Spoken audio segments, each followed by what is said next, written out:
Hello, everybody. I'm Dr. Weber, and today we're going to talk about adaptive physical activity, understanding the fundamentals. So, we're going to talk about what is adaptive physical activity, who we serve, the laws, and how we show up. I'm Dr. Weber. I've been teaching here as an assistant professor for the last couple of years. I was a senior lecturer and a full-time lecturer since 2017, and I was a part-time lecturer in 2014. I was a student here in 2009. I graduated from SUNY Brockport with a physical education degree. I came here for my health and physical education teacher licensure. I followed that up with a master's degree in health education and a doctorate degree in educational leadership.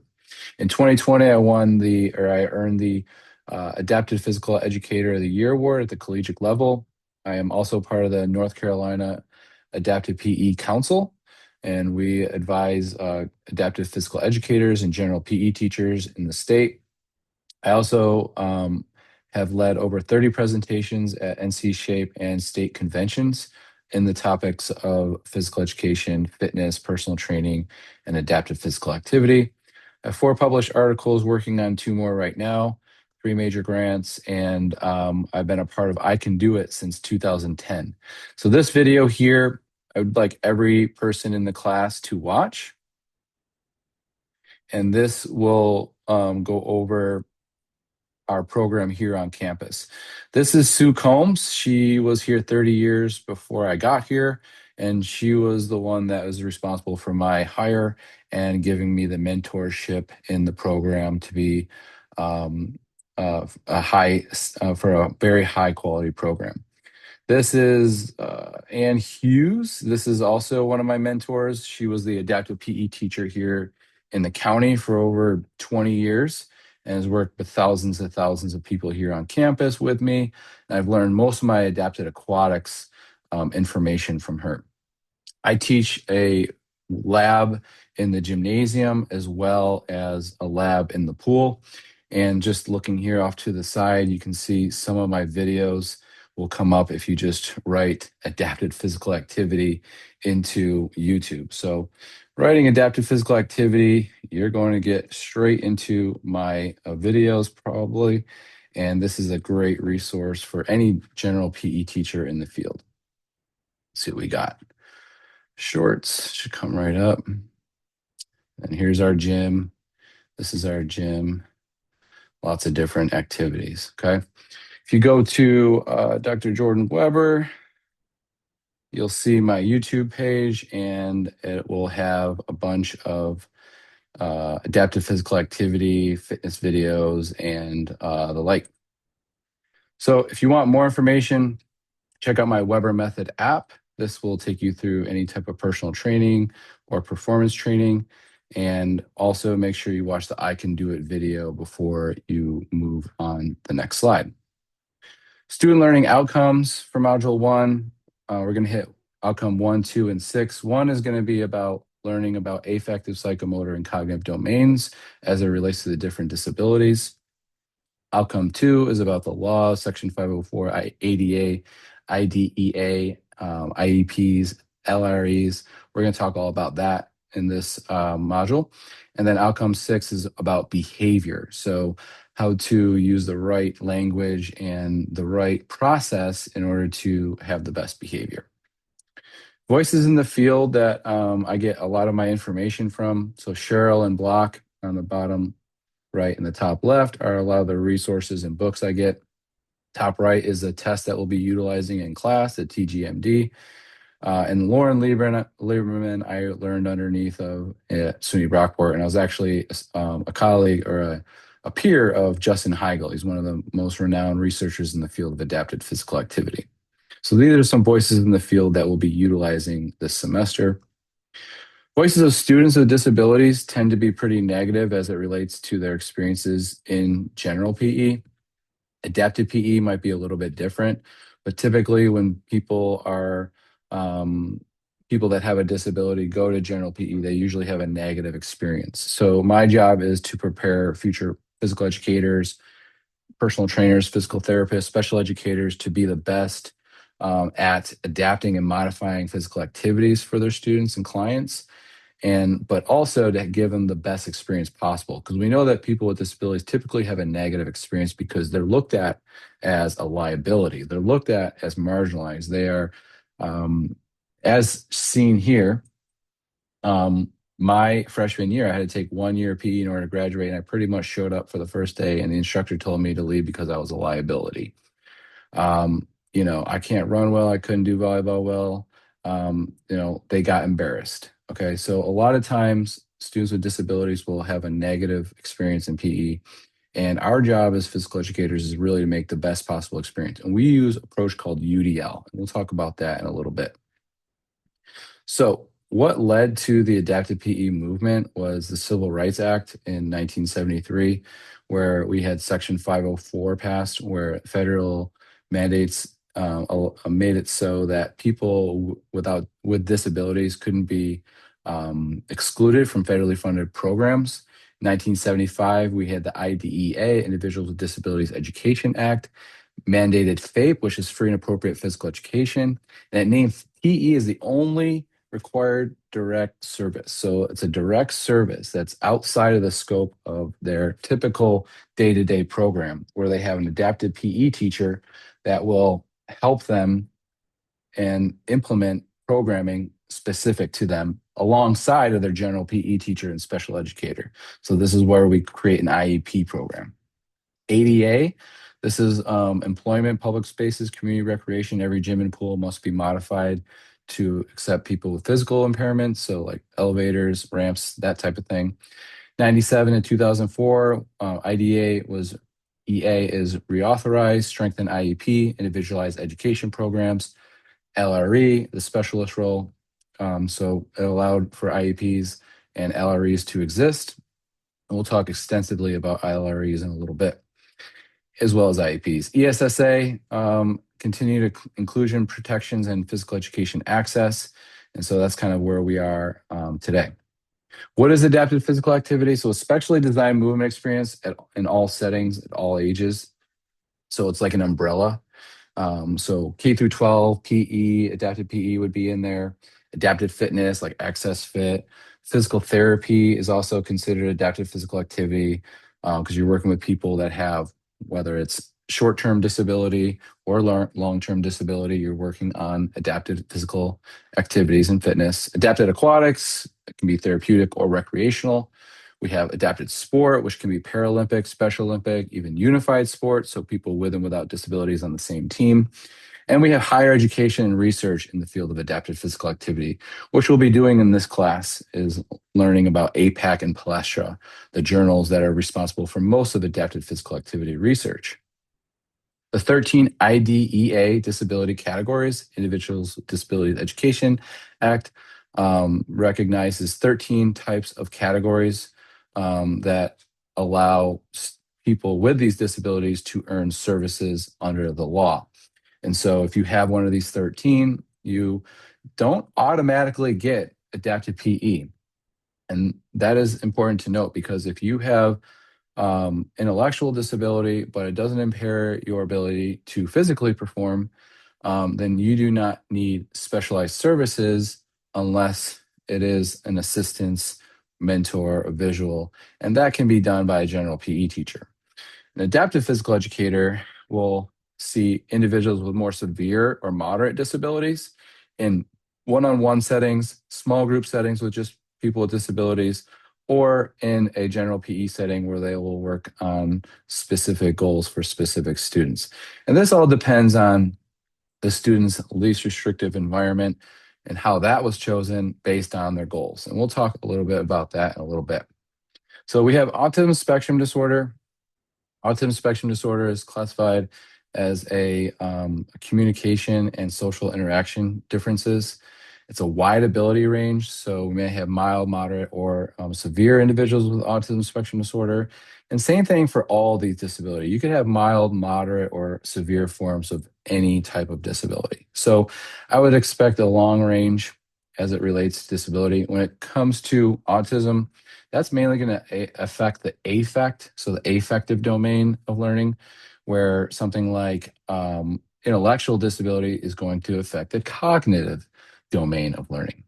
And then you have things like traumatic brain injury, multiple disabilities, you have orthopedic impairments. Those are going to affect the psychomotor domain. So we have three domains: cognitive, affective, and psychomotor.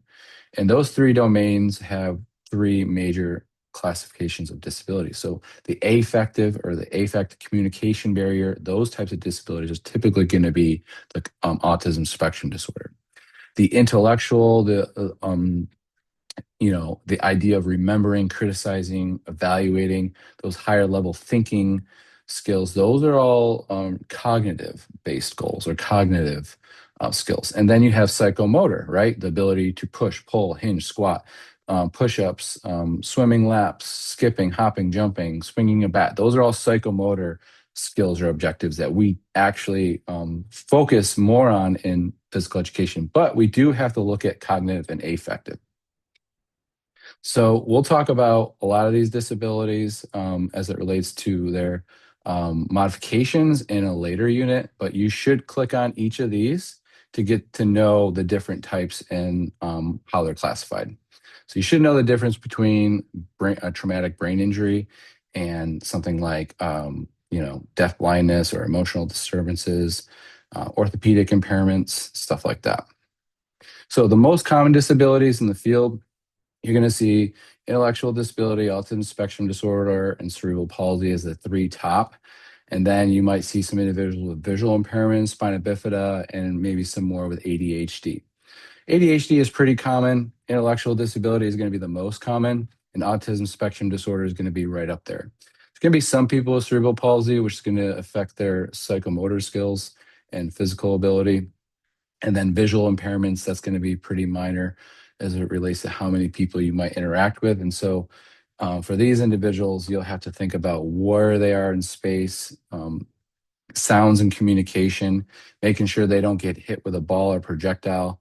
And so modifications will be different across the different disabilities. So for someone with an intellectual disability with below average intellectual function, you may have to slow down the way you describe an activity, or you may have to say less.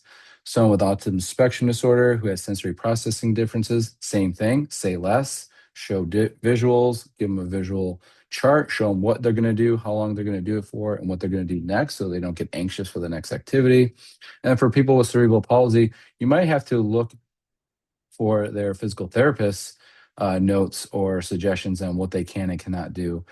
Because sometimes there's liability as it relates to getting in and out of a wheelchair if they have multiple disabilities, or if they utilize a walker. What can you and what can you not do? Those are questions that you should ask their teacher, their general PE teacher, or their parent. The continuum of possibilities for adaptive PE services. So the desired progression is to get them to go from wherever they're at to full-time general education placement. So what does that mean? General ed class placement means that they're in a general PE class without any supervision, no modifications, and no visuals needed. Now, if you are in a general PE class, but you get specific modifications or accommodations, or you have a visual, then you'd be in a gen ed class with assistance. Now, you could also be in a part-time gen ed class placement where you intermittently go to a general PE class, and then on the other hand, you go into a special ed class placement. So you kind of go back and forth. Some individuals will just be with peers with disabilities in a small group setting with people with disabilities. This is usually a contained class, usually more severe or moderate disabilities. And the adaptive PE teacher will go out to the field and work with these peers in either this small class or this full-time special ed class.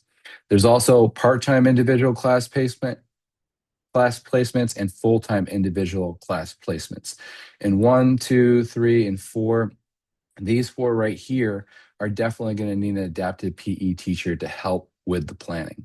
Now, when it comes to part-time general PE, general ed with assistance, and part or full-time general ed class placement, general PE teacher is probably going to be responsible for that. But the adaptive PE teacher, the special educator, administrators, parents, even the person with disability are going to help as it relates to the goals for the individual. The goal should be specific, measurable, attainable, realistic, and timely. It should be something of the interest of the learner. So if they're interested in playing soccer, Special Olympics, then hopefully you'll be creating some soccer assessments and soccer skills and goals for them as it relates to their interests. Core definitions every adaptive physical activity professional must know. So, the universal design for learning is the approach we use for lesson plan design. It is an approach that I use for not only elementary, middle, and high school students, but I also use it for students with disabilities. That way, I don't have to struggle with what lesson plan do I use for this population. Well, I have one lesson plan template design, and we utilize one here. It's called the UNCW UDL lesson plan template. And that's basically going to run through different options in the gym or in the swim environment that we've created here in our lab practicum that works best for us. And so it's a very practical guide for PE teachers in the field, as well as special educators, personal trainers, or physical therapists to kind of understand how to not only process and teach physical activity, but also how to plan for it. So when we plan for physical activity, we try to think of the universal design for learning approach, which accounts for all students with any ability level, and it is universal. So you don't have to think twice about what you're going to teach because you know it could work with anybody. And we'll talk you through that during the curriculum and instruction phase of this class. IDEA, so the Individuals with Disabilities Education Act, was a federal special education law, provided free and appropriate PE for students ages 3 to 21. Like I said before, adaptive PE was the only service placement that was required in the law. So where they actually get a service to them, it's not a place where they go, it's a service. So it could come to them. We could be meeting the individual in general PE. We can meet the individual in their classroom. So that's what it means when we talk about least restrictive environment. IEP, individualized education program or plan. It starts with present level abilities. So their present level skills, so where they're at presently. Then we talk about their goals, services that they need, or accommodations that will help them with their goals. And then it'll also talk about their placement. The placement is the LRE, the least restrictive environment. So the goal is to get them with non-disabled peers to the maximal extent appropriate, and working on going from, with disabled peers to non-disabled peers is the goal. FAME is a program that helps educators find the capabilities to match the individual. So that's another assessment form that you can check out. IEP procedures, what happens and when. So many people don't understand the IEP process. So IEP process starts with a referral and evaluation. So let's just say you're a general PE teacher and a student comes to your class and you notice that they are not participating at grade level. And maybe they're a couple grade levels behind. That would be a time where you'd say, all right, maybe I should assess them individually to see where they're at. If they score 2 grade levels behind, they can qualify for adaptive PE. Now, if they have a disability, it doesn't automatically qualify them for adaptive PE.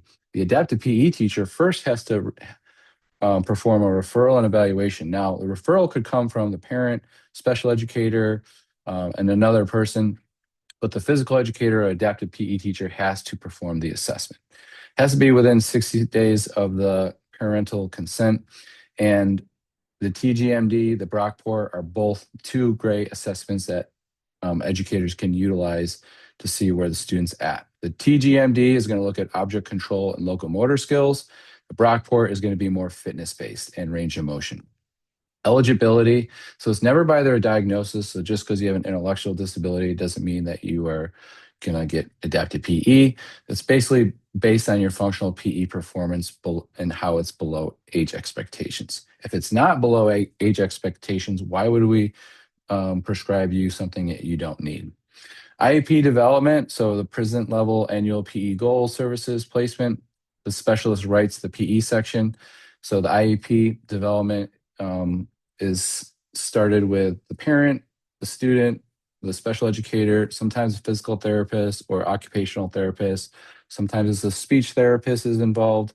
Sometimes there's an administrator, and then you're going to have the general PE or an adaptive PE teacher there, hopefully both. Then you're going to implement this program. So the IEP, first you start with what are their present level abilities as it relates to psychomotor, affective, and cognitive domains. Then you're going to write those listed behaviors. And then you're going to create goals based on those behaviors. So if they're able to dribble a ball 6 times continuously, and the goal would obviously to get a little bit further, maybe 10 times continuously while running. So implementation of this will happen, progress monitoring will occur, and documenting every session will also happen. Just like our students in this class will do when they're in the field, they will also create portfolio documents as it relates to reflections working with students with disabilities. Then annual review every 3 years. The student will go over their IEP goals and how they were implemented. And this will happen through an IEP process. Becoming certified. So if you did want to work with students with disabilities in the PE environment as an adaptive PE teacher, you'd want to get CAPE certified. You can also become an adaptive physical educator without becoming CAPE certified, although it's a little bit less likely. But sometimes school districts just don't have enough adaptive PE specialists that they hire general PE teachers. So if you are going to work in the field, I definitely recommend getting certified. You will need some experience, and this class will help with that. Common misconceptions to unlearn when working in the field. So don't assume that you know what someone cannot do until you ask. You can always ask if they've tried something before, if they've done something before. Presume they have competence. Just because they have a disability doesn't mean inability. Speak to them, not to their caretakers or aides. So if you see someone with a disability, you can talk to them. You don't have to talk to their parent. Consent first. So if you're going to physically assist them, make sure that you are asking for consent and you go through the proper training, which you'll go through when you're working with people on site. And training just happens as experience. So hopefully you get some information as it relates to resources from this class. Growth mindset, avoid pity language, describe what someone can do, not what they can't do. I want to know what they can do. I want to know what you're working on that they can do, not the things that they can't do. And all behavior is information. So sensory behavior is communication, not defiance. So if they are unwilling to participate, it's usually going to be because of some type of sensory processing. It could be they didn't eat, they didn't sleep. There's many different reasons why behavior is the way it is. So behavior is information. Reinforce it, match it to the function. So when it comes to giving them information, make sure that it's related to the actual skill. So like if they are doing something correct, like throwing the ball at the wall and catching it, you want to make sure that you are saying, great job at using both of your hands to catch the ball, right? So you're reinforcing and matching their goal or their function. So start with the person when it comes to assessing. Try to first start with preference-based assessments, so things that they enjoy. Maybe it is starting with activities that they like, interests, characters, teams, music, equipment.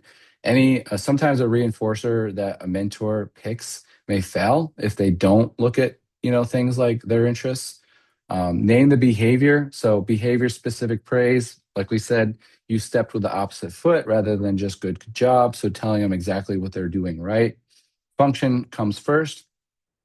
So if somebody is trying to escape the activity, they probably need a scheduled break. If somebody is looking or seeking attention, they probably need a scheduled attention break. Okay, so make sure that you're always doing what they need to do first before what they are intending to do. Okay, non-contingent reinforcement.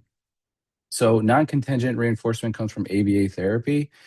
It's a behavior management strategy where you give a reward, break, or attention on a set time schedule. So if you're giving someone a break or you're giving them a scheduled attention break, then this is going to be the antecedent to the behavior that typically causes there to be frustration or anxiety. So you're trying to figure out what you can do before it happens. And then also you want to know You want to give them enforcement as you are going through the skill.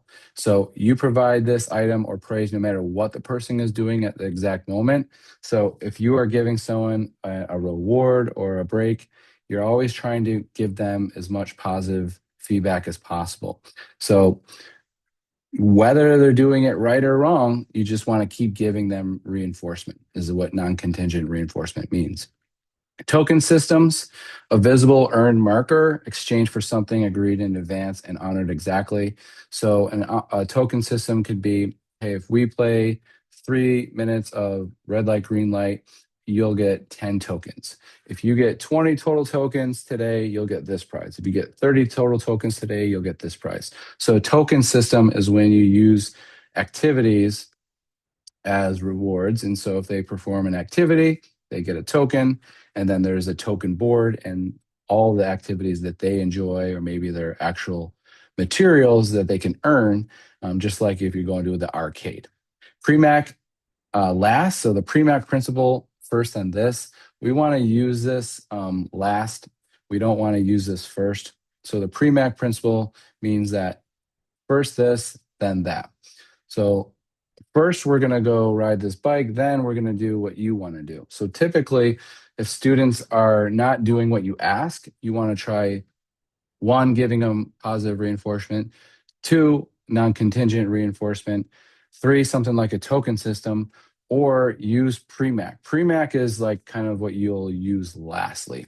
So, okay, you finish this skill. All right, now let's do what you want to do. All right, you finish this skill. All right, now let's just do this skill. Okay. But it frames the activity as a price to be paid. So basically, it's not really great because that means that everything you want them to do, they get an award. So we want to use this last. Prevent, don't react. So what it means is we want to arrange what comes before an activity so appropriate behavior is more likely. So we call this the antecedent. So what is the antecedent? What is the behavior that causes the frustration? We want to arrange the environment so that doesn't happen to begin with. So we want to prevent and not react. Visual schedules show what's coming. Most sessions come apart at the transition, not during the activity. So right as you're about to switch from going from one activity to another, if you had a visual schedule, that can lower the frustration or anxiety, especially if you can tell them how many reps you're going to perform and how long you're going to do something. Choice. So if you give them two options that are both acceptable, we'll give them a little bit of autonomy so they feel like they have a little bit of say with what happens as opposed to, we're just going to do this. So do you want to dribble with your left hand or your right hand? Do you want to, pass it 3 times or, 5 times, so you can give them choices based on the activity. Priming, so preview the task before it starts. So show them, tell them, walk around, tell them what's going to happen, prime them for what's going to occur.